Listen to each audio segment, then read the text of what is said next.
All right, we are live. Hey, everybody. Thanks for joining us, everyone, for another exciting episode of Hang Out With. And tonight we have Curtis from, he's there and he's gone already. That was the shortest guest I've ever had. Oh, he's back from A Poor Millionaire. So everybody check out his channel tonight. Check out his TikTok and check out his Instagram. Welcome to A Poor Millionaire. Today, I want to introduce new editor and channel part. Oh, she looks cute. Hi.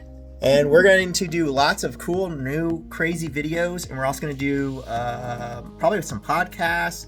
We're going to do different types of video, financial still on the channel. Today, we're going to announce the giveaway.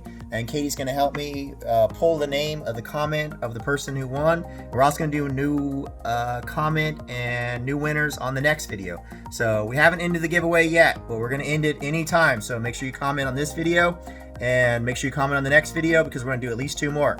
So comment on this video for the next giveaway. You guys know the rules. The rules will be in the comment section.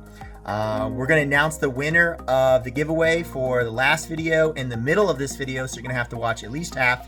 And stay tuned for Katie Day.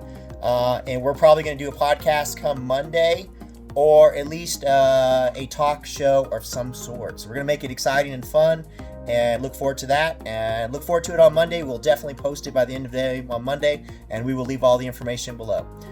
Thanks for tuning in. And now we will do the giveaway. Well, if you stay tuned till part time. Kick in. So...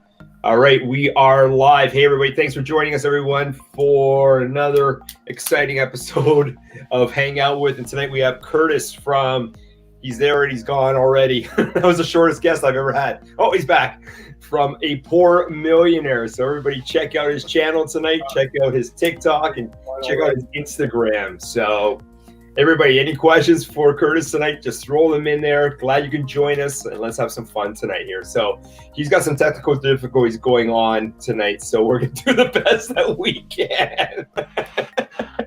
This is going to be fun. I can tell already. This is going to be awesome. So we'll hear you. I don't know how much, we can't guarantee how much of you we're going to get the chance to see tonight, but we'll definitely hear you, Curtis. So let's get the ball rolling with a few questions for you. So when and why did you start as an... as an entrepreneur?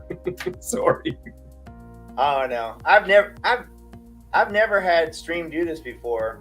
I've been on a couple of these, and it just keeps kicking me out, and I'll just look right back in. Yeah, we'll make the most of it. We'll make the most of it. So, thanks for joining us. Thanks, Jose. Everybody else, all good. Dave. It wasn't as bad just 2 minutes ago. Give me a minute before it kicked me out. Sorry. Oh, this is gonna be good. All right, so hey, let's try. Let's get that first question again. When and why did you start as an entrepreneur? Let's hear the early beginnings, Curtis. Let's hear it.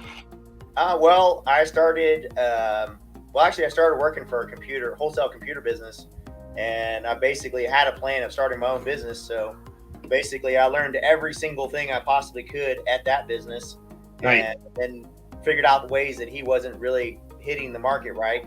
And I started my own wholesale computer business, and it grew into a really big company, bigger than the company I used to work for. We had almost 50 employees. Wow. But eventually that company went under. But before it gone under, luckily I was smart enough to already be investing in real estate. I already owned my first 8-plex. I already owned a couple houses. I was already off to the races as far as real estate.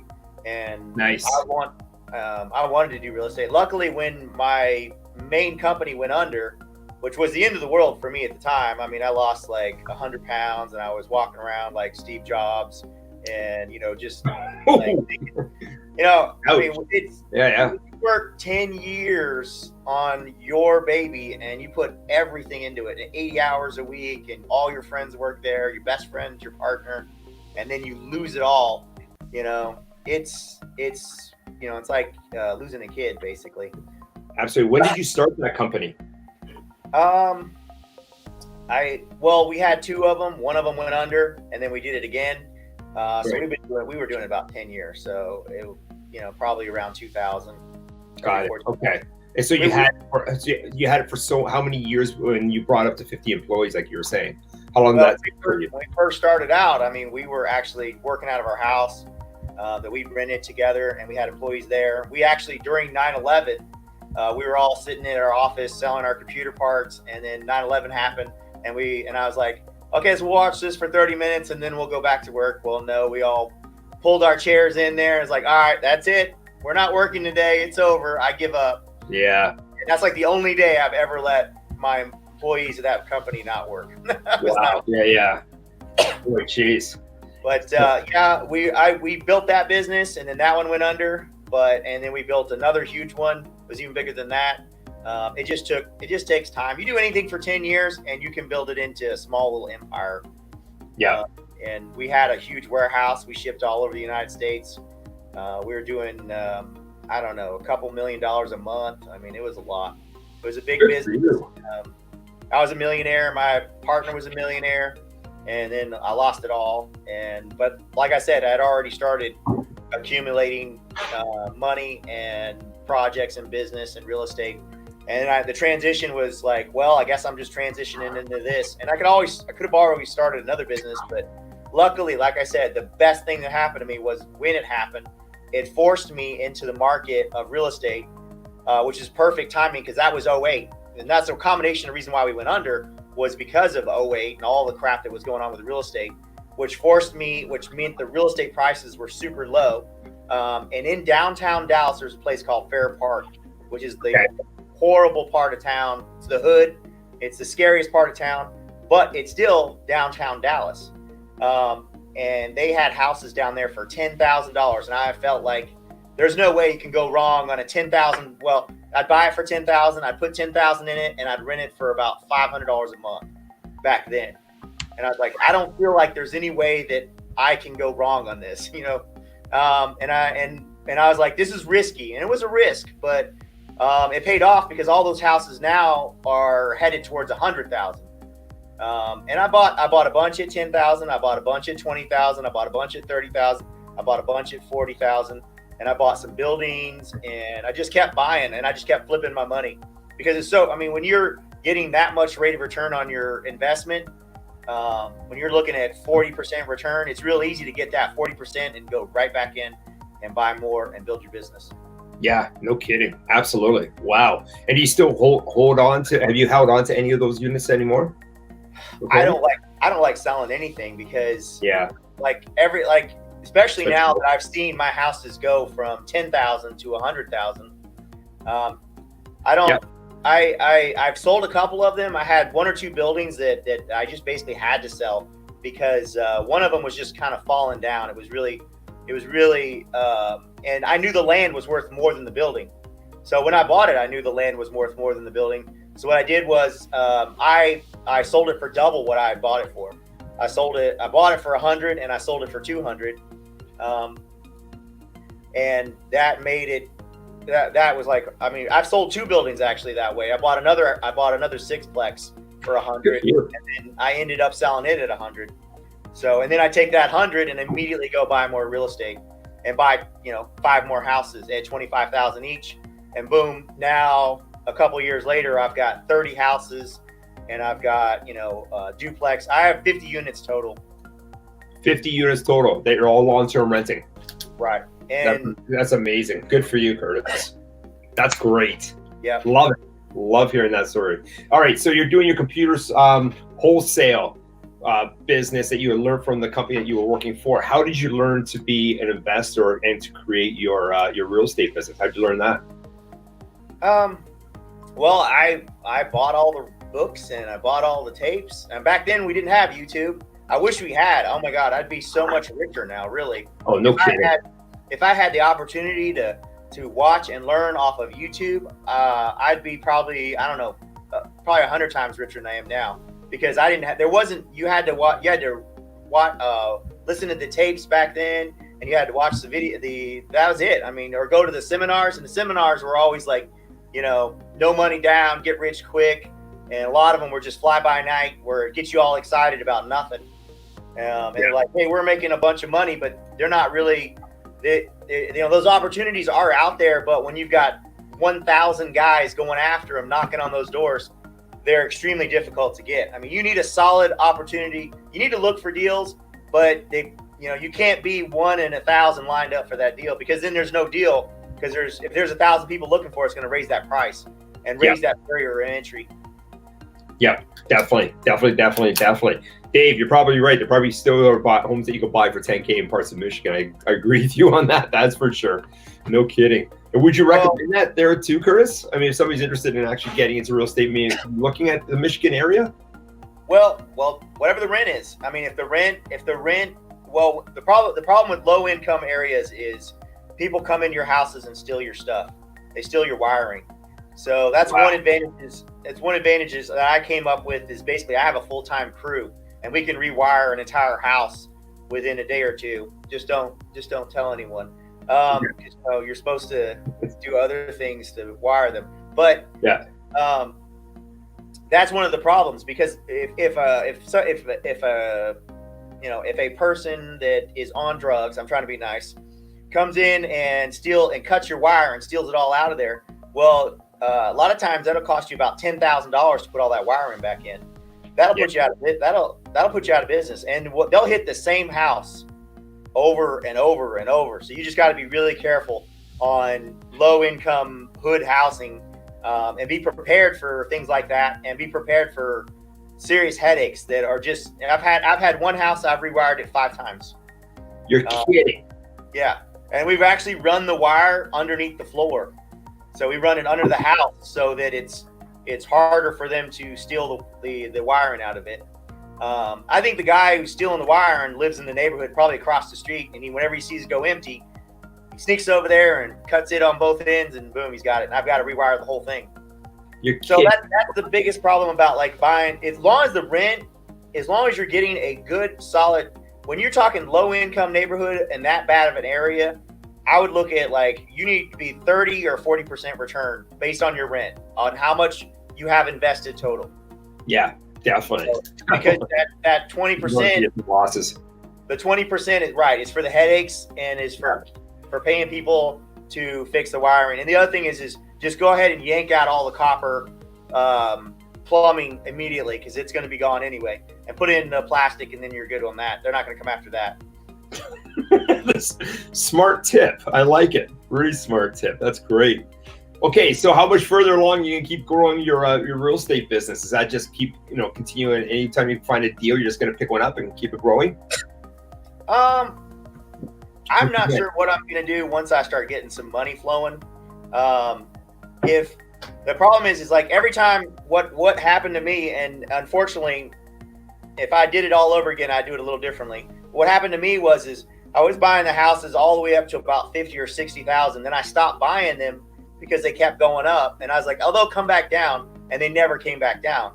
I say if I just constantly been buying them like I should have been doing, and I should have leveraged. I didn't do any leverage. I paid cash for everything. So It's like I have only one mortgage. So I own everything outright, and that's the other thing is like I can actually go and get mortgages and start leveraging that money and start buying businesses. And I've thought about that, and that's probably the next major move. But obviously once you start leveraging, then you get into the risk.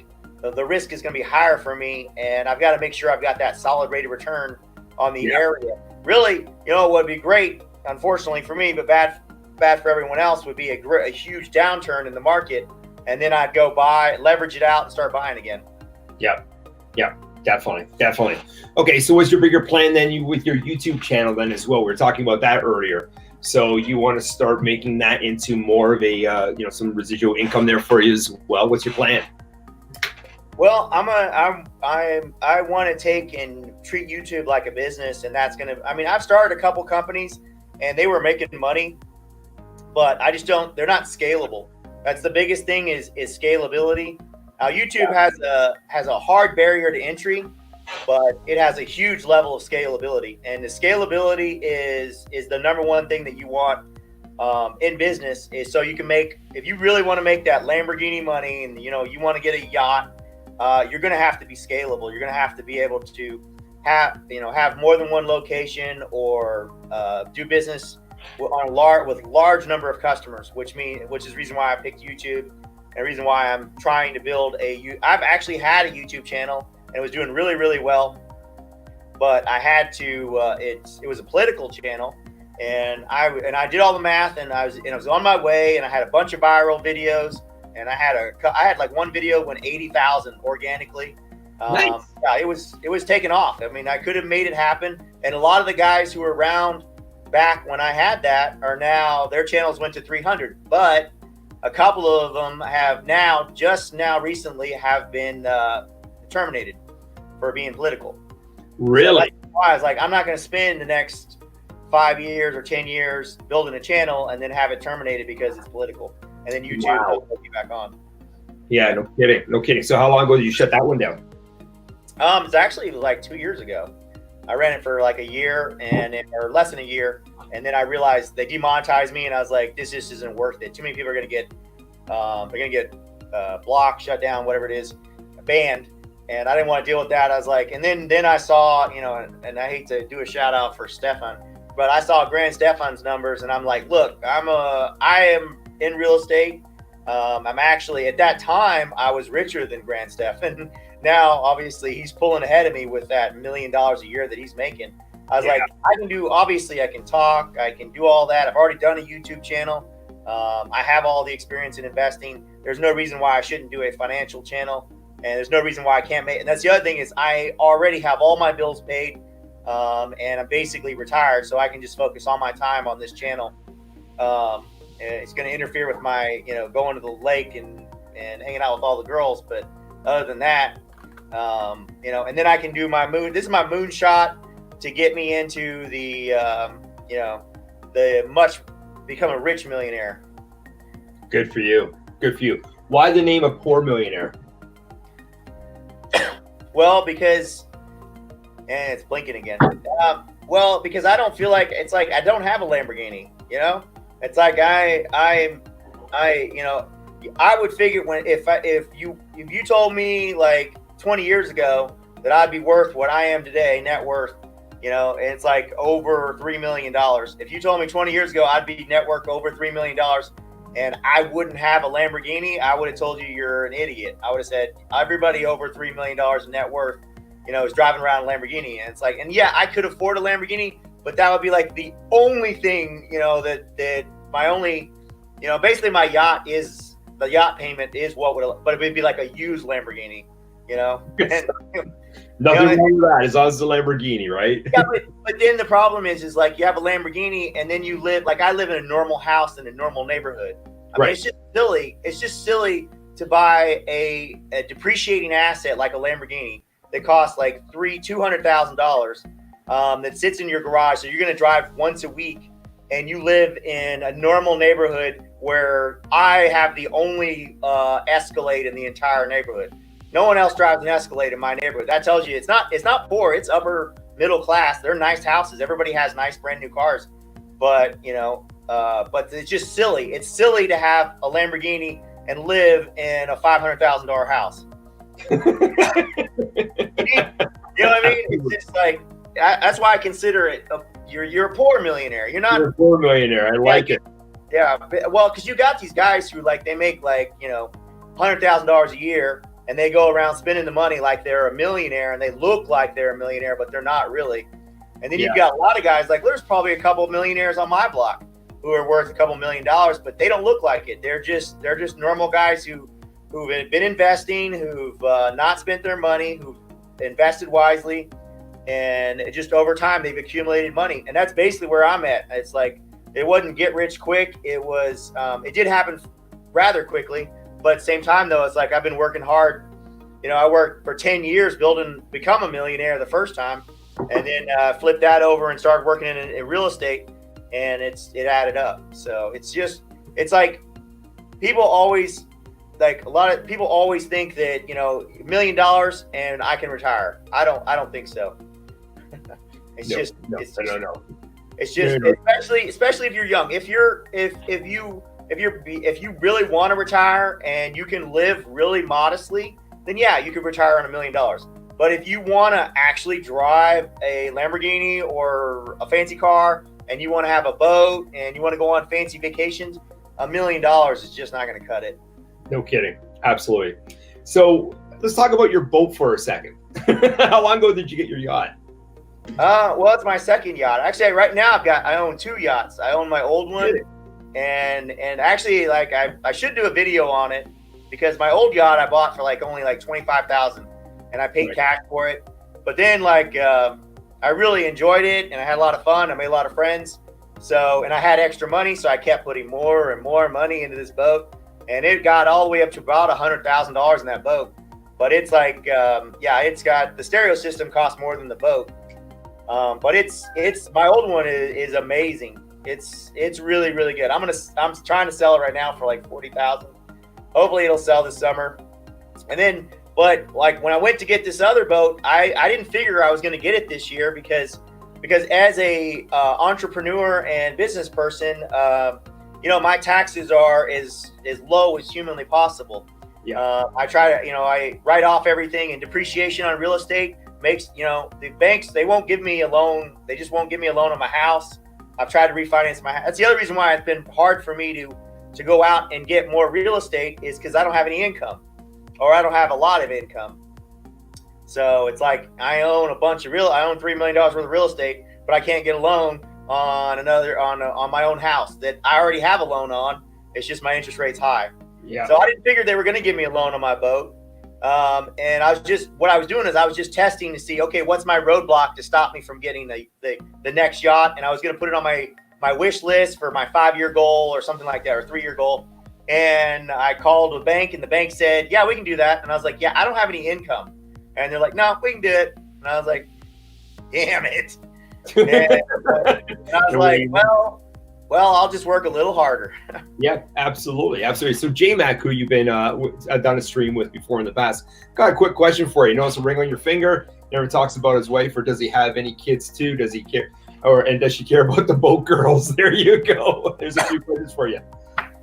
Yeah, those are, I got all that. I don't talk about it much just because I got a lot of friends that are, like, you got certain groups of friends, let's put it that way. You got friends you hang out with at the lake, and then you got, then you have family, and then you got YouTube. So it's just different areas of stuff that you kind of like don't talk about certain things. Like, I don't put my kids on social media or ever talk about them, just because it's like, I don't know. I'm just old fashioned, I feel like, I just don't like to promote that. I mean, maybe in the future, if I feel like it'll get me more views, I might start, because I know Kevin, what is it?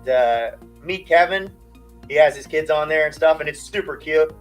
But I think the viewers that I'm going for more of the party guys and more of the flashy guys. So I'm trying to promote to my audience. My audience don't want to see kids; they want to see girls on yachts. Yeah. So that's just who I'm pointing at this now. Maybe in the future I'll change my mind and go, no, I need to be more family man oriented. It just depends. But like my marketing strategy is to go after the TikTok and the lifestyle, and then get 1 million followers on TikTok, and then funnel them into YouTube. And the whole idea of the Poor Millionaire is like, hey, you want the lifestyle, you want to be you want to be a millionaire. Well, first you have to move up the ladder of success. So got it. What motivates you?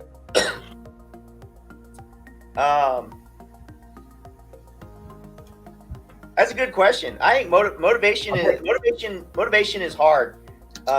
It's one thing is, like, once you get enough money to pay your bills and you don't actually have to go to work, things change. I mean, that's one of the things that happened to me when I got all my real estate, and then the houses became too expensive for me to buy more. I basically retired. I mean, it's like, and then I just watched YouTube for like 2 years and became a conspiracy fanatic and, a hermit. And that's really? about the time. Yeah, that's about the time I was like, I got to get out of the house. And that's about the time I bought a boat. I was like, I got to do something besides watch YouTube and conspiracy theories, Yeah. I mean, I love conspiracy theories. I still do, but it's like when you've been watching them for 3 weeks straight, you start getting a little weird, right? Yeah, absolutely. Get out of the house. You're right. Get out of the house and stop watching them. So what do you enjoy most about being an entrepreneur, Curtis? I love making money. I mean, when I first started my business, like I didn't even want to take vacations. I just wanted to be in the office with my sales guys, and I just wanted to make money. I mean, it's like I lived and breathed. I mean, I worked every day except Sunday. And the only reason why I didn't work Sunday is I couldn't con my salespeople into coming in on Sunday.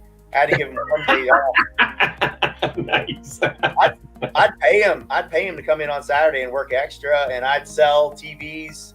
I sold LCD televisions or plasma televisions on Saturday as a side business, and I just wanted to make money. I love the hustle. Yeah, it's exciting. Once that business went under, then like my whole life changed, and then the hustle kind of went away. And now I'm going to try to get the hustle back with YouTube and content and stuff. And that's one of the things that I kind of burn out a little bit, and I know you guys have seen my videos go down in the frequency because I hired an editor and I was totally gung-ho. And basically I was putting out one video every single day, and I just so few views. I never had one video where it took off organically and got me new viewers, except for like the Star Wars one. And then on top of that, it's like my editor even messed up that video. He made it, and then I was upset about that. And then I had to fire my editor because he just wasn't listening. But I just hired a new editor, and I'm getting back in the zone. Plus, the other thing is like my contest has been working really, really well.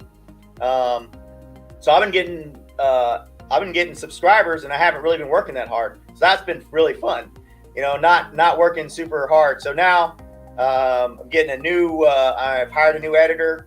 She should be starting soon. When she starts, and I'll start rolling out the content. I got a bunch of new ideas.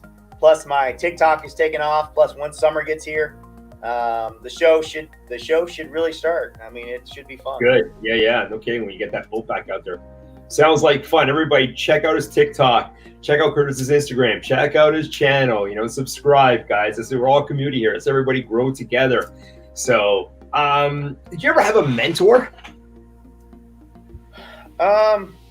Back when I was a sales rep, I think the biggest thing that got me to the next level was Brian Tracy. Was listening to Brian Tracy tapes on success, the psychology of success, and being becoming a successful person.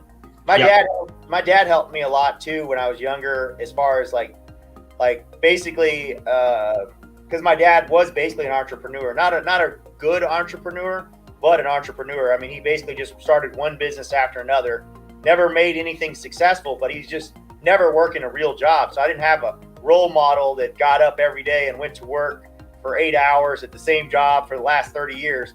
So that wasn't my childhood. My childhood was, we just started a new business, and then like 4 months later we started another new business. So it's like I was totally, and then the psychology of an entrepreneur, of feast or famine, and just, so my father helped a lot with that. So I do owe a lot of my success. I think everybody owes most people owe a lot of success to their fathers. Our parents really help us out. But as far as like an actual mentor, I guess the guy whose company I was working for way back when, he was, you learn from everybody, but I learned a lot from him. He helped me grow as a human being, because when you're young and you're dumb and you think you know everything, and and you're talented, that's the worst. You got the talent and you're the most talented guy in the company, then you're a hothead, and then you're always causing problems with everybody. So he helped cool me down and get my people skills up, which helped me when I built my company. Good. What was the most interesting business you've been involved in? Was it your first one, you would say? Or is it more the real estate side? That's hard to say. I've done like so many different businesses. I've done or any of the other ones then too. But as far as the one that I'm most interested in, I mean, I'd rather just do real estate. I love real estate. I'd like to do higher end real estate. I'd like to get away from, there's two parts there, because the easiest way to make money, guys, is to go places no one else wants to go. Yeah. Because that's where the opportunity is. There's not a lot of doctors and lawyers that want to invest in the hood. And it's a dangerous place to be. And if you don't pay attention, you could get in a lot of trouble down there. So that's But the flip side of that is like, you know, I'd like to be able to drive my Escalade to work instead of an old truck. You know, it's like, you know, it's like you're a millionaire driving around an old truck, and it's like, I'm not Sam Walton, you know. It'd be nice to go to a nice office, and it'd be nice to sell nice real estate. It'd be nice to grow an actual real estate company that's where I can drive a nice car to work. That's my long-term goal. Sounds pretty simple, but hey, you know, high risk, not so easy. to sell high-end real estate, man, that's, you know, you're going to make a lot, but it costs a lot. I mean, that's multi-million-dollar deals. Yeah, absolutely. I've done all, for sure. Businesses. I've started so many businesses, and some of them it's just like, and it's not that the business failed. It's just I had another business that was going that was making more money, and I was like, there's just no sense. You know, you have to do what's logical, even if this is a great opportunity, but you're like, it's just not making the money. If I invest my time with this other business, it'll take off. I've done roofing business. I've done construction business. I've done. I did an arcade. I did a gaming center where the kids sit and play on computers. I've done a retail computer store. I've done a wholesale computer store. I'm sure there's a couple more in there I've forgotten. Oh, I did my wife's graphics design company. We built that up, and we had a bunch of people working for that. And then we kind of slowed it down just because it just wasn't producing the money. So basically, I've done so many different businesses. And then obviously YouTube. I consider you guys have to think of YouTube as a business. You need to treat it like a business. And you need to treat it like it's an investment. So if you want to grow, you're going to have to put money into it and grow it. You can't just take money out of it, and you can't be like, okay, well, I'm making $30,000 a year on YouTube. Now I'm just going to quit my job, and I'm just going to take that $30,000, and then that's it. Because guess what? It's going to be really tough for you to move to the next level if you're making that money and you're not investing that money, you're not spending that money, you're not getting, you know, most like there was an interview with Elon Musk where he talked about how he you gotta spend that. When you make that money, you got to get another employee. Always get another employee to build your business and diversify. You know, and that's one thing I see that Graham Stefan didn't really do. You know, he kind of got lucky, and he kind of fell into not lucky in the sense that he became successful. It's just that he didn't treat like this like a business when he started. It was a hobby for him, and he didn't develop all of his time to it. So he only had one channel, and he just happened to go viral, and then he happened to start making all this money. And then it dawned on him, wait a minute, this is a real thing. This is a real opportunity. I need to take this seriously, and I've got to start treating this like a business. Now he's starting to move those levers into, this is a business. I need to get people to work for me, and I need to expand. Because when you're talking that level of capital coming in, you should have a personal assistant. You should have an editor. I mean, he was editing all his own videos. He's cleaning his own house. I mean, he's like living in a little tiny house, and he's just not expanding. He's not building. If you want to be successful, that's one of the keys to building a business is you need to hire people, train people, hire people, and train more people. That's how I grew my original business.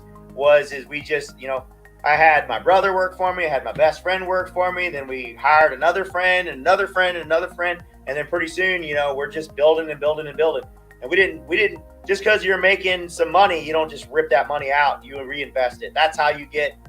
The easiest way to build any business is just simply live below your means and reinvest your money and just build.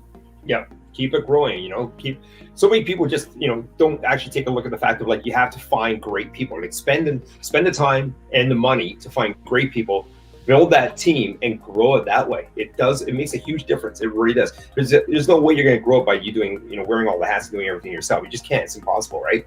For so many hours in the day. So. Good words of advice, Curtis. Great words of advice. So what is your plan then for your YouTube channel over the next couple of years? Well, you know, I'm looking, like I said, I'm looking at this like a business. I'm not looking at it just as specifically as just a poor millionaire, this one channel. I want to do more than one channel.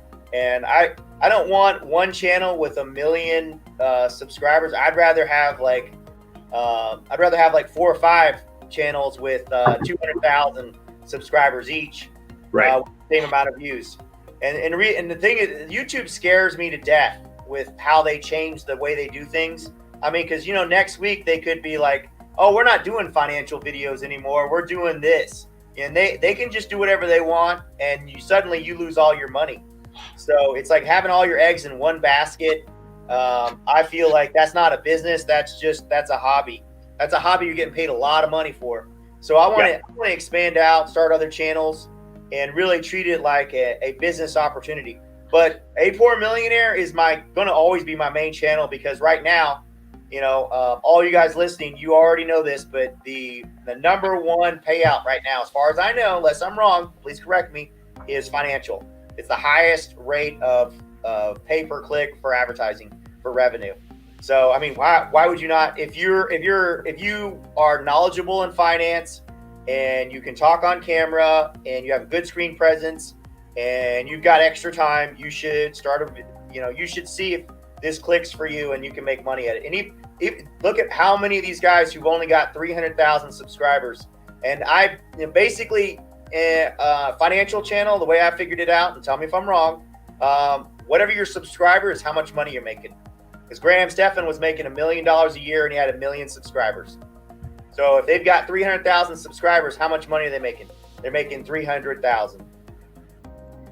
Let's find out who won the video, and we'll find out who at least gets $20 today. Randomizing, and the winner is Tyrion Blackson. Yay! Congratulations. But we're gonna do another one, so go ahead and pick another winner and press start. Let's see who wins now. What's our next lucky winner? Who will that be? Samantha Herodor. And we're gonna do one more today, so go ahead, pick another one and press start. Here we go. It's figuring it out. It's thinking it through. The winner is Market Scrapper. Congratulations. Yeah. Big bucks. Congratulations to our winners on the last video. Please make sure you like, comment, and subscribe. We will be selecting 2 more winners in our following videos. So make sure you go down to the comment box, write something pretty for us, and then like the video, and make sure you're a subscriber. That way you're eligible to win. And stay tuned for our podcast on Monday. We're really excited about it. Tell me something that you're extremely proud of that you've accomplished.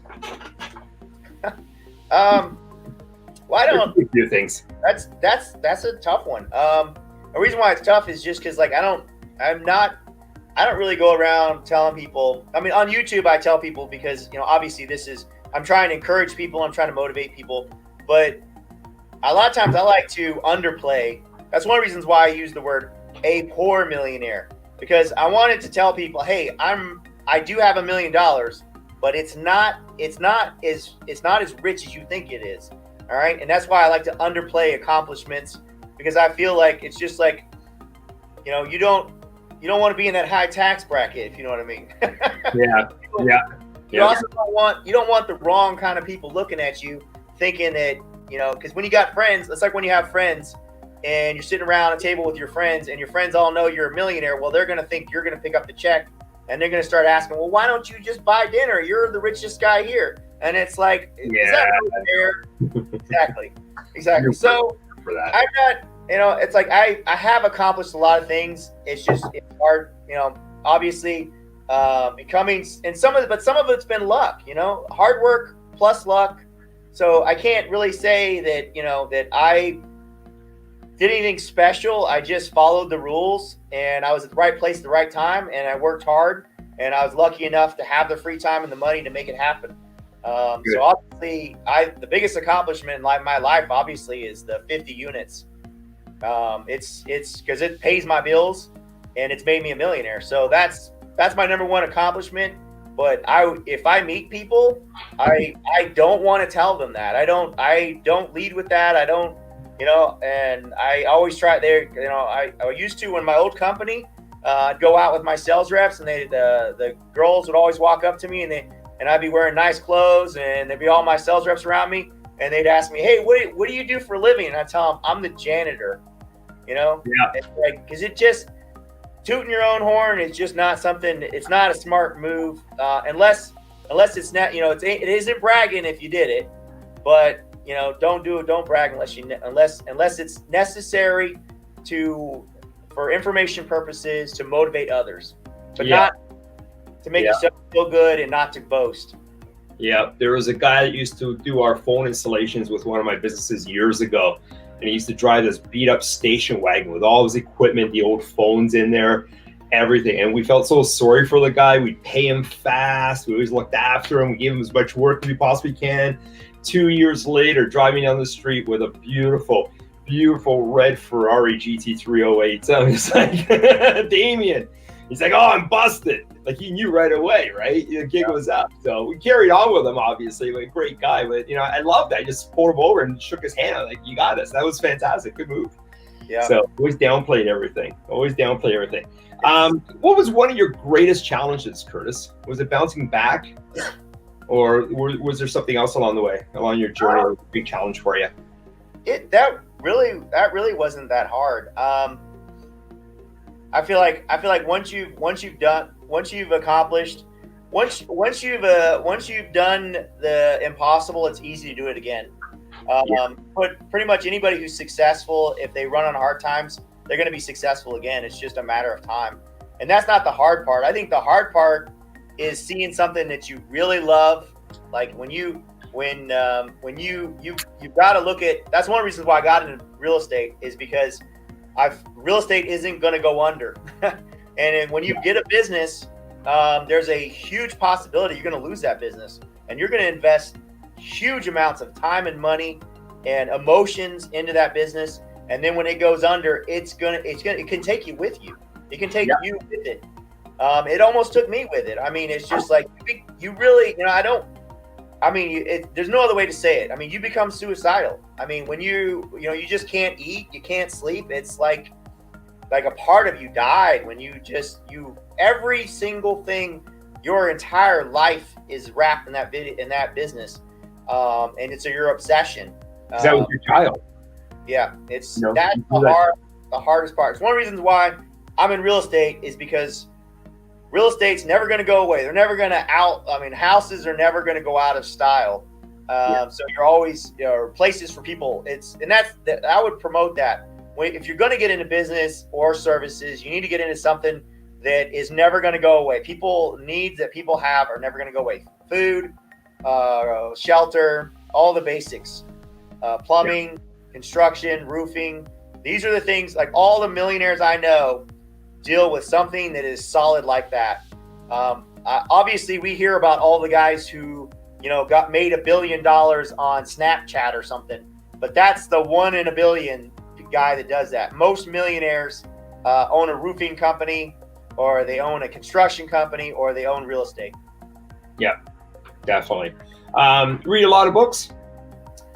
I used to read a ton of books. But then once YouTube came online, I basically started just watching YouTubes, and I read I keep track of a lot of different websites. But unfortunately, most of it's, just like political or conspiracy. Unfortunately, not as much self-help as I would like. YouTube, I do the self-help and the real estate investing. There's so much information out there, guys. It's like you could just watch YouTube videos and then make YouTube videos off the YouTube videos that you watch, and have a great channel. And as long as people like you and you're personable and you speak clear and precise, and that's one of the things that I learned. I was like, what makes these guys successful? What is the core thing that you can do on YouTube? And I think the core thing that makes people successful is actually caring about other people and actually trying to improve their life. I feel like that's one of the key principles with Graham Stefan. At least he comes across as he cares about other people, and he's generally trying to help them.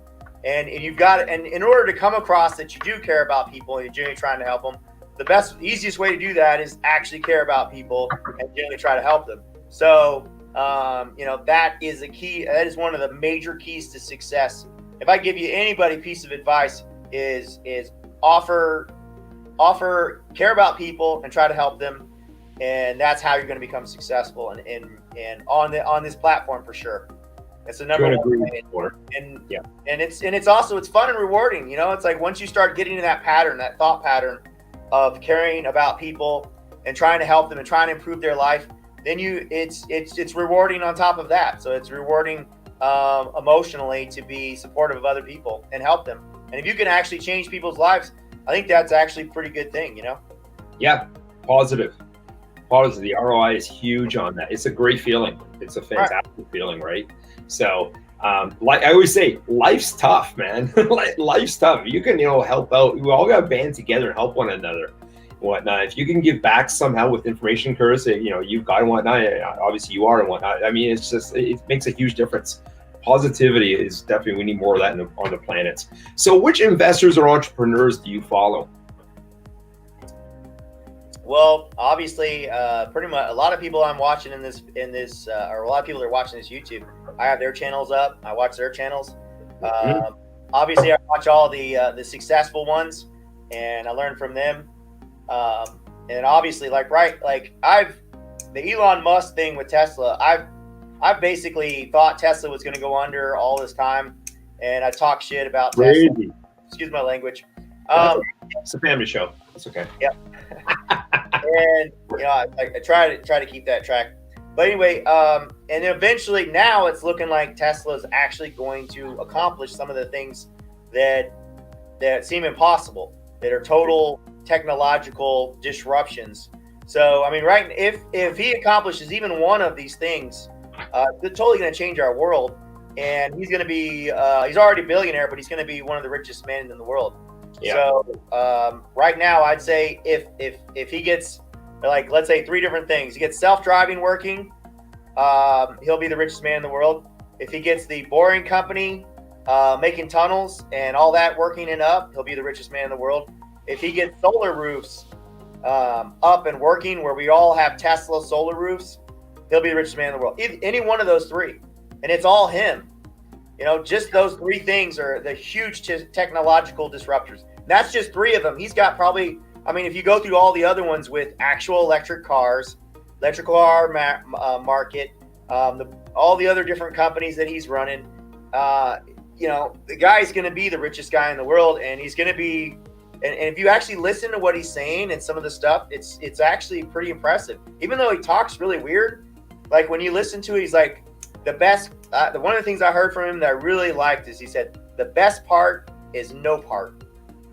And I was like, wow. That is, and you look at the car, what is the Model 3? It's got just the screen. That's it, right? Yep. Less gadgets and gizmos. And it's like the best part is no part, because then it doesn't break, right? And then it doesn't wear out. So keep talking Tesla. Ryan is loving this. He's just loving hearing the Tesla talk. Hey, Ryan. And like I said, I don't own a Tesla. I do have a Cybertruck on order, but the main reason why I bought the second it came out, I bought one, or I put my $100 down, was because Stefan, when his channel took off, the number one thing that he did, the number one thing that took his channel from, he was like at 300 or 400 or 500, took him to 1 million, was his Tesla video. When he got his Tesla car, his number one video that spiked his growth was Tesla. So I was like, all right, I'm buying the Cybertruck, and when it comes out, it'd be perfect for my growth pattern, because it's like about 2 years from now. So I'll have enough. I'll be right where he was at, with about 200 to 300,000, right ready for the spike. So it makes perfect sense. So, and I'm not a Tesla fanboy, like I said. I'm just starting to believe. I'm starting to believe it's possible, right? Elon's proven himself big time, isn't he? Yeah. Exactly. Yep. Absolutely. Oh, man, those short sellers, they got destroyed, man. Yeah. And they could have been right. Tesla could have gone under, but that's the thing. That's the other thing that now that really changed the whole dynamic, was Tesla made it past that certain part where now, with the stocks going up so high, they have so much money that they can do anything. You know, if you give a person $1 trillion, they can figure out how to make self-driving work. Yeah. You know, They'll figure it out for sure. Enough money, you can figure out anything. And now Tesla has enough money to figure out anything. So the odds are they're going to make it work. And the odds are Elon Musk is going to be the richest man in the world. Yeah, I'm with you on that. Dave, great idea. Put down your $100 and do a video on that as well on the Cybertruck. Definitely do it. So what's the best piece of advice business advice that you've been given, Curtis? That's a tough one. It's like usually when people give me business advice, I usually don't pay attention to it until after I've made the mistake. Okay. And that's when it really matters. But it's good to hear it. You know, it's good to hear it. The guy tells you, don't do this ever. And then I go and do it, and then I pay the price, and then afterwards I'm like, that was good. Yeah, you're right. Proven. I'm unfortunately from the train of thought that you just have to make the mistake yourself to learn. But it's definitely good, good to hear the advice and to try to learn the advice, and try not to make the mistake. But I mean, we're humans, and a lot of times if we just don't get it, we're going to have to see it to believe it. We're going to have to feel the pain for the advice to really sink in. But I mean, my dad had a lot of really good advice when I was younger about what's the most important thing, son. You know, those base principles of,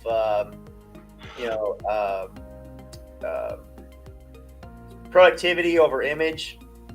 He really hounded that into me because, he was a real big believer in, it's more important what you do, not what you look like. Yeah. As far as like words, man. Yeah. Right. And stuff like that. So a lot of those things were my base principles when I started off, which really helped me get to the next level. You know, it's always good to start off with a basic understanding of logic and how to be a productive human being and how to succeed in life. And then from there, make mistakes and then learn from them and try not to make the same ones over and over. What's the worst bit of advice that you've been given? That's another tough one. Like Sorry. When people tell me things, it's like I've seen so many times where someone will tell me something and I'll think, oh, that's correct, and then I go and I check it and I find out it's not correct. So it's like, it's difficult for me to believe when someone tells me something that they're correct without doing my own research. So it's like, I haven't really followed a lot of bad advice. Good. What's your definition of being successful? My definition of successful is basically, is just setting a goal, and it could be any goal. It could be a simple goal, and working towards it, and actually seeing that you're going to achieve, even small. I mean, even if you're just working a little tiny job, and your goal is I'm working as a sandwich maker, and I want to be the manager, and you've moved from the sandwich maker to the shift leader. You are successful because you are on the track to where you want to be. Yeah. You hit the goal, you've accomplished it, and you're happy with it, go for it. Exactly.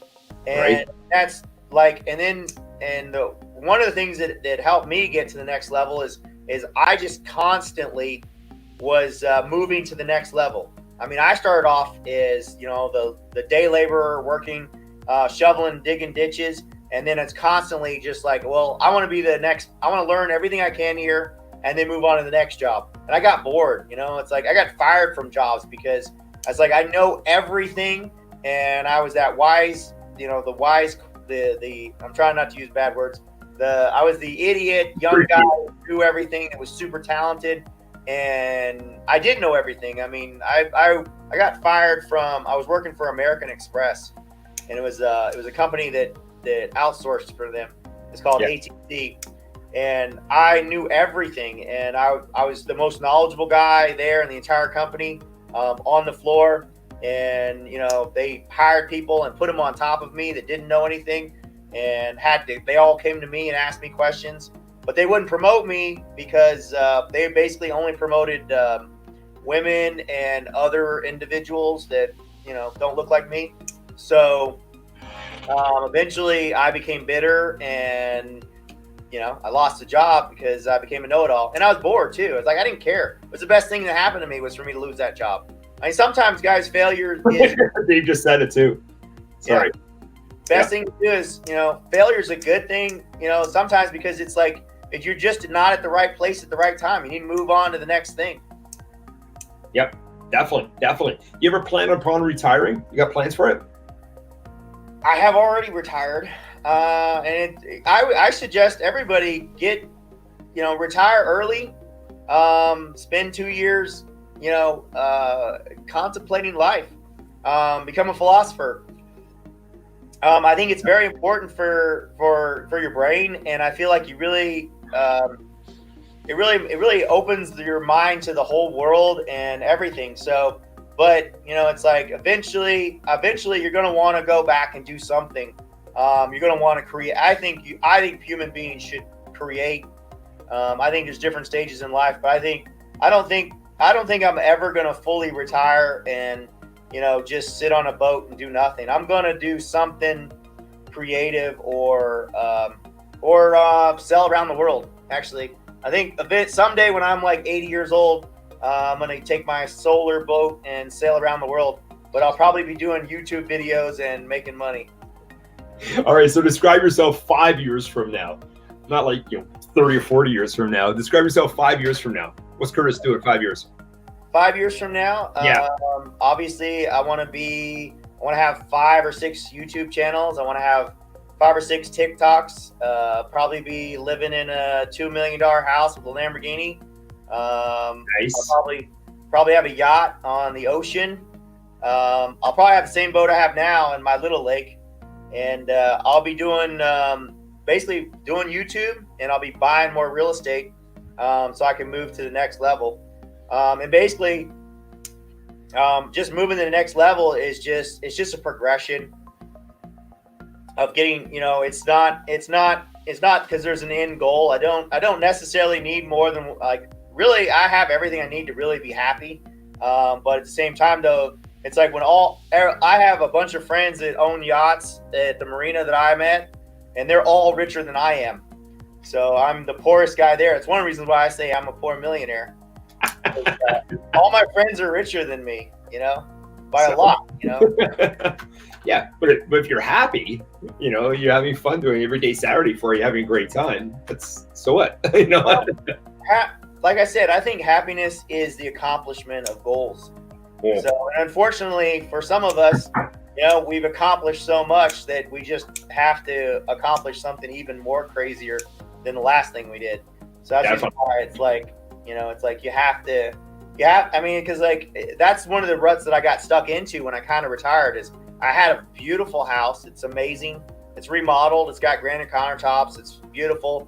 It's nice and big house, plenty of room. I got an Escalade. I got a boat. I've got money to go on vacations. I go anywhere I want, anytime I want, and I don't have to work. So most people, you can be really happy just with that, but there's not really success in that. I don't feel like if you're not setting goals and doing things, I don't feel like you're going to be happy, or I can't be happy. I can be happy for a while, but eventually, it's like I need to go out and, do something productive and reach a success. Yeah, a sense of accomplishment and growth, I guess, for you. Good for you. Let's talk about TikTok for a second. Your channel's doing well. Your channel's doing great. What's it called on TikTok? Your account profile, what? Well, my TikTok channel is a little bit of a deviation, but it's a crazy channel. I started about a month ago, probably, I don't know, a month and a week, a month and 2 weeks. And it's just old videos from last summer. And it's not actual videos that I shot for TikTok. And it's already skyrocketed to 15,000 followers, which is massive when you think about it. But TikTok is just exploding. Right now, TikTok has 500 million viewers per month. Whereas Instagram has 1 million viewers per month. Now we all know about Instagram. We all know of a ton of people on Instagram that are making money, right? But TikTok organic growth right now is super high. So, TikTok is going to be making money sooner or later for people who are on TikTok as well. But it's also, just like on Instagram, you use Instagram. If you're Instagram famous, you could use that to funnel viewers to your YouTube, and then you could get your ad revenue, or you could build your brand and sell merchandise. So it's the exact same principle with TikTok. Is I'm going to build, because you have to look at your talents and look at what do you have available that people want to look at. What's going to get eyeballs to your channel and get people interested in you. Why should they listen to you? Why would I listen to this guy I don't even know? How do I get to know him, and how do I get to engage with him, and why is his content worth looking at? Now, some of you guys, you're going to go look at my TikTok and you go, this is way too crazy, right? And it is a little crazy, but it's entertaining. It's basically Dan Bilzerian. And I'm going to tell you this, and this isn't boasting because I don't like to boast, but on this lake, Lake Louisville, I basically am Dan Bilzerian on this lake. And I have just a ton of friends that are girls, and I have a yacht, and they all come out on my boat. And we all, and I've built that up over time. It took me like 5 years to get all that. And basically what I did was I basically created an environment where girls wanted to come out, hang out with me. I'm always sober. I'm like one of the only boat owners that doesn't drink when he's out there. I take care of everyone. It's a safe environment. The girls love coming out. They can party and be safe, and everybody goes home. They tell their friends, they tell their friends, they tell their friends, and pretty soon, I've got a boat full of like 30 to 40 girls almost every single Saturday. And you put that on video, and when I drive around them, around the lake, everybody's looking at me going, who is this guy? Yeah. I feel like I said, I'm going to do the drone shots and the snaps, and we're going to do the TikToks. And TikTok has they do these dance videos, right? Where they do like you in the movies, and then they'll do like a little dance thing and little skits. All my friends are gonna get. I've already done like one of those skits. It's on my. Actually, I didn't put it on my Poor Millionaire account, but I put it on the other one. It just wasn't as good. But I'm gonna do all the skits that you would do on TikTok on that, and I'm gonna get people following me. And I guarantee you, by the end of summer, I'll have it's just an easy way for me to get 1 million eyeballs looking at me. And then I can translate out, even at 1% or 2% or 5%, I can translate out over to YouTube and build my brand and build my channel. If you look at what Logical Finance, that guy has done amazing with the TikTok, and it's just finances. So I'm going to do a TikTok that's just finances as well. I saw that's one reason why I was like, I got to take this thing seriously. He's got 100,000 subscribers. He started his account in September. And it's just him talking in the mirror or him talking to a computer screen. It's nothing fancy or exciting. It's no Lamborghinis or anything. And he's picking up followers. So, and like I said, I'm going to treat it like a business, and I'm going to do the editing. I'm going to make it look good and make it look sharp. And I feel like, and you got to look for opportunities, guys. I don't think TikTok is going to be for everyone. You might want to look at, LinkedIn has got huge organic growth right now. I just don't see how it's going to fit in with what I'm doing. But if I didn't have TikTok, I'd be on TikTok and LinkedIn and Facebook. And basically, it's like, obviously you got Twitter. I know a lot of YouTubers use Twitter to spread out their videos. Because, a person's out there looking on Twitter, they find your video and then they come watch your video. And then there's a lot of Facebook groups that are sending videos. So everything is to get viewers to look at you. And then right now, and what I did was, Gary V obviously is a big component of this. He said TikTok and LinkedIn have the highest organic growth right now. Well, that makes perfect sense. Like I said, I've done a ton of research on this. And if you want organic growth is what we all want. You don't want to have to pay for views, right? You want organically people looking at you and your product and liking you. And if they look at you, they like you, and they watch your video, they follow you, you're going to get ad revenue, or you're going to build your brand, you're going to sell merchandise. Yeah, definitely. Yeah, Gary V's a big advocate. He really promotes TikTok. Yep. Huge right now, big time. Let's go through a typical day for you, Curtis. What do you do? Typical day for you looks like what? It's like I've been super lazy lately. That's one of the reasons why my channel's not working.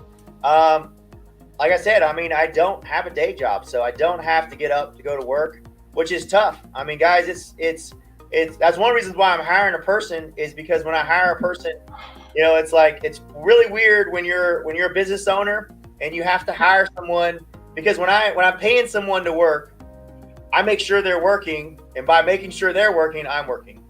Yeah. It's a weird dynamic when you get independent, Willie, you have the money to pay yourself and you don't have to go into a job. And like when I had my other video editor, I actually worked the full 40 hours or more. But now it's like I've been lazy. I also have, I run some other stuff too. I run a trust and I run my real estate, but my real estate is usually 4 or 5 phone calls a day. Every once in a while I've got to drive down and look at a house or something. It's not a lot because I already have people working for me, doing all the stuff, changing. I don't change toilets, or I've actually really never have. I mean, I just hired people in the neighborhood to do it. I never had the time. So you're doing the property management. You're overseeing the management yourself. You're just finding the people to actually do the actual work. Originally, I would hire just homeless people to work. Really, I mean, because they were like, "Hey, I'll work on this for $20." Amazing. Yeah. So I mean, you just word of mouth, and then now I currently have the lowest amount of people I always have on payroll is usually about 4 guys that I'm paying payroll, that or they're contractors that are always working for me nonstop. They're fixing toilets, fixing leaky roofs, remodeling houses.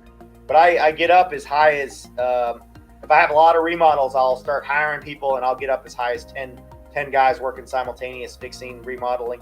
And I've gone through all my houses. Every once in a while, I'll go through all my houses and just remodel everything, because when it was $500 worth of rent, I could do peel and stick. But now a lot of those houses are now $1,000 worth of rent. So now I've got to put in ceramic tiles, and I got to put in higher end appliances and stuff. Yeah, definitely. So what do you value most in other people? That's a tough one. I mean, obviously, I think honesty obviously is just, it's paramount. Getting people to tell you what they're really thinking is the hardest thing. It's even hard for you to get me to tell you what I'm really thinking, because I'm going to filter questions, like you said quite well. Right. You're doing a good job. I'm going to filter everything, for who I'm talking to, and how I want to come across. So I think, just people being honest with you, telling what they really think is probably one of the best qualities as far as just dealing with people. Yeah. Describe yourself in 3 words. Man, that's a hard one too. You want some time to think about this one? Let's see. I'm just gonna try to figure something out. I'm cocky. It's like I try to hide it as much as humanly possible, because I know being cocky is not a good people skill. I am good with people. I'm good with managing people. So that's probably one of my 3. Good. And then I think really the strongest thing is I am a strategist. I love strategy, and I love thinking about how things are built, how things work, how I can make something successful. That's how how you win, really, is strategy, and just constantly checking your strategy. I am a huge strategist. I've gone into so many different things where other people were just doing incredible things that I thought were never going to be accomplished. I couldn't accomplish, and other people thought I couldn't accomplish. But just by strategy, even though they're more talented, they're better looking, they're smarter, they've got they're way ahead of you. But if you've got the right strategy, you can beat anyone, no matter how talented, pretty, smart. As long as you figure out the better strategy, you will win. Plan. Who do you admire the most? Right now, Elon, obviously. Yeah.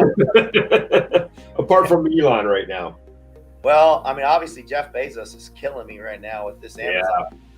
I mean, I hate, it's like I hated Walmart because, it's like you had to buy everything there, and they put all these guys, all these mom and pop businesses out of work. So I hated Walmart, but I still went there. Now I order from Amazon, and I hate Amazon because, basically it's so convenient to have to buy from them. But at the same time, though, you're making Jeff Bezos billions and billions and billions of dollars. And you're putting out all these companies going out of business because of him. And it sucks because, it's like I feel really bad for these small businesses that are. But I mean, it's like that you have to admire that because I was around, it's like I'm really much older than I look. And I was around when Amazon came out and all that, the whole internet thing. I was right there. I could have been Jeff Bezos. You know what I mean? I was in the working. I had an online business. I was selling online. I could have been Jeff Bezos. So it's like, missed opportunity. Yeah, unfortunate. But come on, you're doing great as it is. You're doing great as it is in other areas. So what's one thing you own that you wish that you didn't? My old boat. Yeah. But I mean, it's like, man, that I love that old boat. I mean, that old boat. The only reason why I bought the new one was, a couple reasons. I mean, I wanted a little bit bigger, and my new one's got better air conditioning. It's got 4 air conditioners instead of like one crappy one. And then the people at the marina were just like constantly, looking down on me and acting like I was poor. And I'm like, you guys, you just don't know, and I wouldn't correct them or anything because I'm not boastful. Yeah. People would get mad at me because I'd have all these beautiful girls on my little crappy boat, and they'd have a $1,000 yacht, and they'd be like mad at me. They'd be like, why do you have so many beautiful girls and your crappy boat? Yeah. So, have a nice boat. Now they can all say it's only because he has the crappy boat now. Yeah. The only reason why the girls go out there is because of that boat. That's it. Yeah, that's it. Of course. Nice. Good answer. When are you most productive, do you think? I like to think at night I'm most productive. Yeah. But I mean, I really need to work. I really need to work on getting more productive in the morning. I've never been a morning person, and I don't know if that's because I'm lazy. I don't know if that's because I have allergies. But it's just like I just the hardest part of my day when I owned a company was just getting to work on time. But I mean, I just stay up late working. So I think I think it's just an illusion. I don't think it's real. I think you can be productive anytime.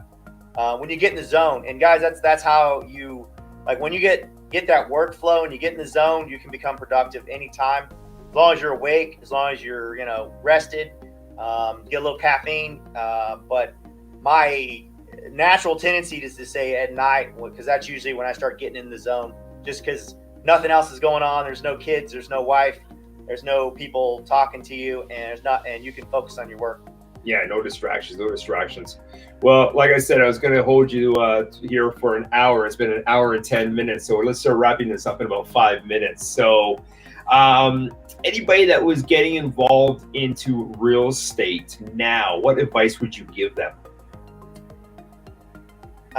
It's tough to get in real estate, but I would highly recommend that you do.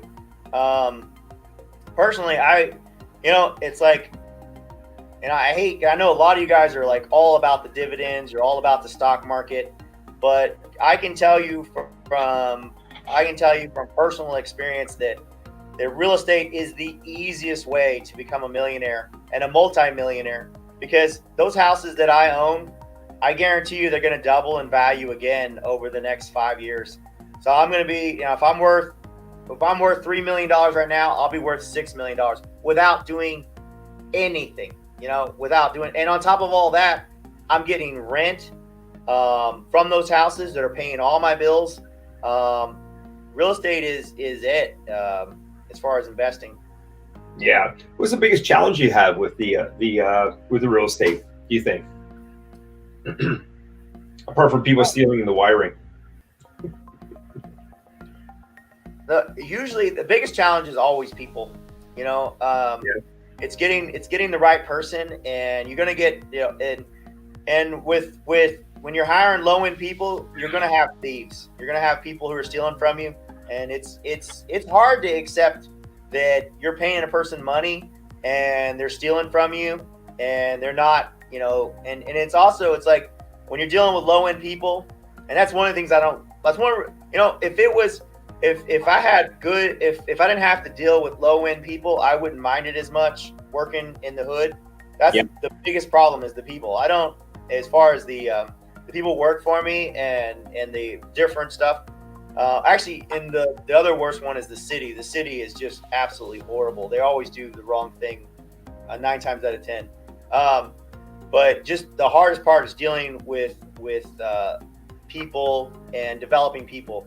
That's going to be and that in any business, but it's easier to find good people when you pay, when there's more money to pay people. And you're not working in the hood. When you're working in the hood, you're going to have to deal with people who are on drugs or just got out of drugs or just got out of prison. So you're dealing with a lot of people who are down on their luck. And sometimes they make good decisions and sometimes they make bad decisions. And luckily right now I have the best crew.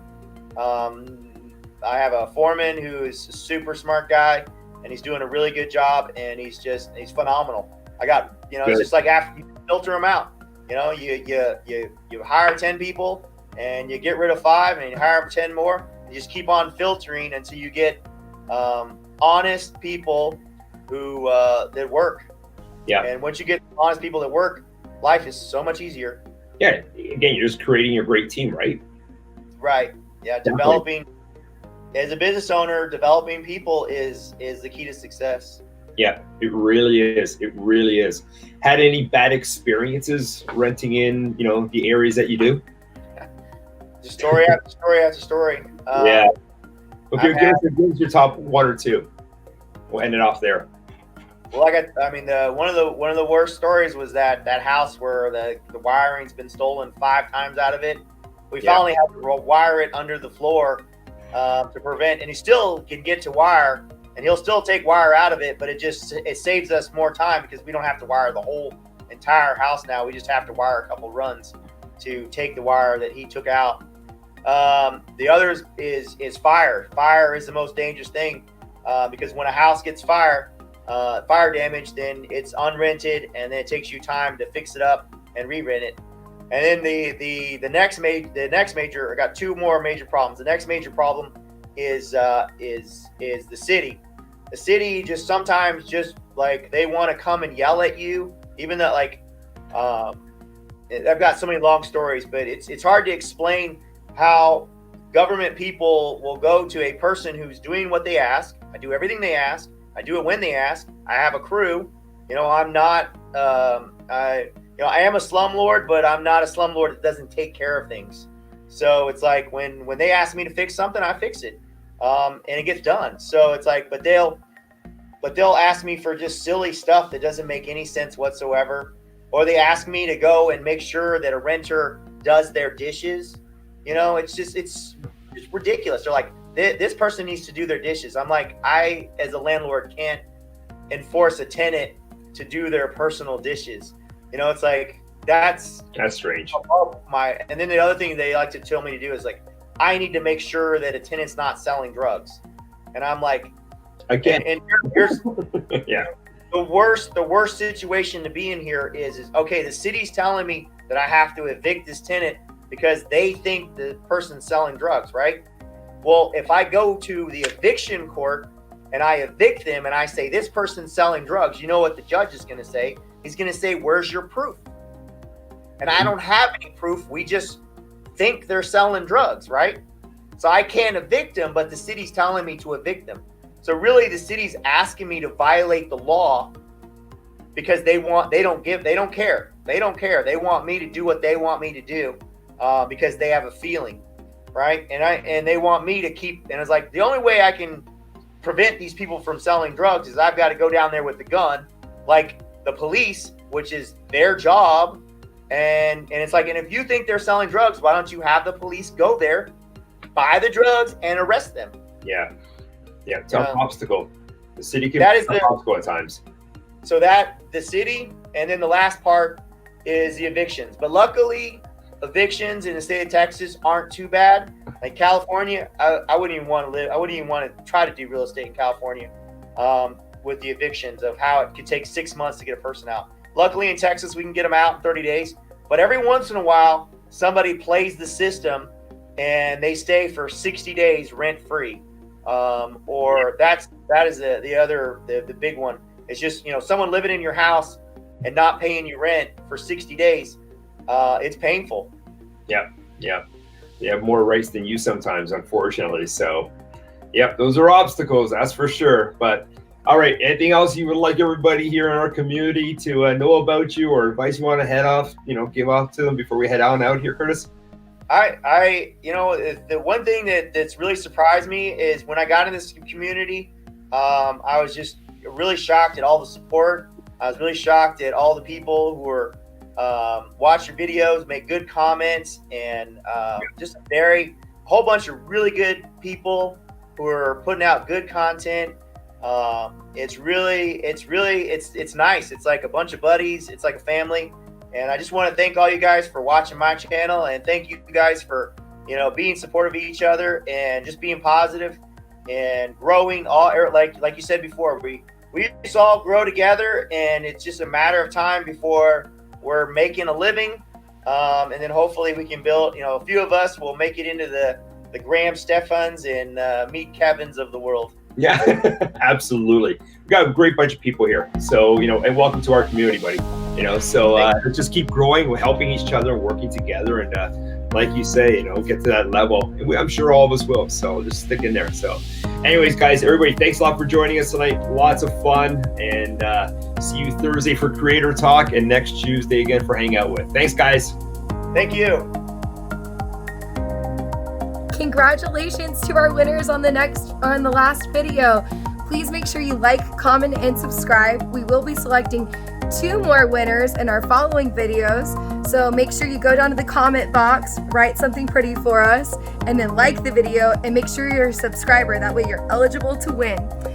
And stay tuned for our podcast on Monday. We're really excited about it.